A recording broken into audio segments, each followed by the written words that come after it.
Meeting ज़रूरी इसलिए है, देश को बचाना, लोगों को बचाना, पॉलिटिकल लीडर के साथ जिस तरह व्यवहार हो रहा है, और मैं ये कहता हूँ कि देश की 2/3 जनता भारतीय जनता पार्टी के खिलाफ है, 2/3 जनता खिलाफ है। तो इस बार भारतीय जनता पार्टी का सफाया होने के लिए सब एक हैं। I think it is important because Mr. Narendra Modi got a chance to rule the country for the last 10 years, and he has made a complete mess of almost every sector in the country. He has created so much of hatred amongst the people. The economy is in shambles. There is so much of inflation. There is so much of unemployment in all sectors. So now I think it's a time that people of this country want to get rid of him. So everyone needs to come together and देखिए, देश को एक मजबूत विकल्प चाहिए। आज हम लोग विपक्ष में हैं, लेकिन जो विपक्षी पार्टी है उसमें इतने अनुभवी नेता हैं।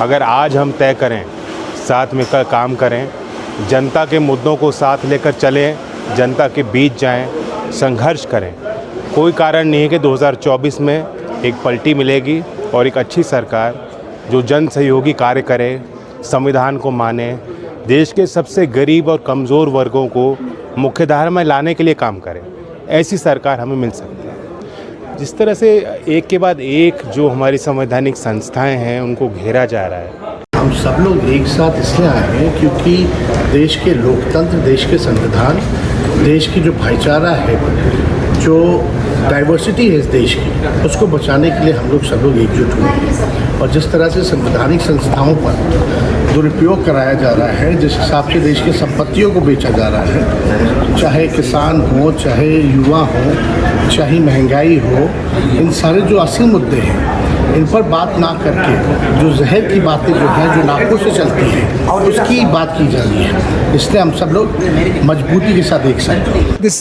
meeting is a continuation of the process that was started in Patna a few weeks ago. I think it's important that we put up a united stand against everything that is going wrong in this country, particularly the way in which the constitution is being eroded, the way in which the secular fabric of this country is being undermined, and all sensible parties need to come together and unite in opposition to this. जो इस वक्त मुल्क के हालात हैं, जिस तरह हमारे कॉन्स्टिट्यूशन को उसके साथ खिलवाड़ हो रहा, हमारी डेमोक्रेसी के साथ खिलवाड़ हो रहा, हमारी डाइवर्सिटी जो हमारे मुल्क की ताकत है, जो गांधी के मुल्क की ताकत है, सबको मलियामेट किया जा रहा है। इसलिए सब पार्टीज़ को इकट्ठा होकर the idea of India has to be saved.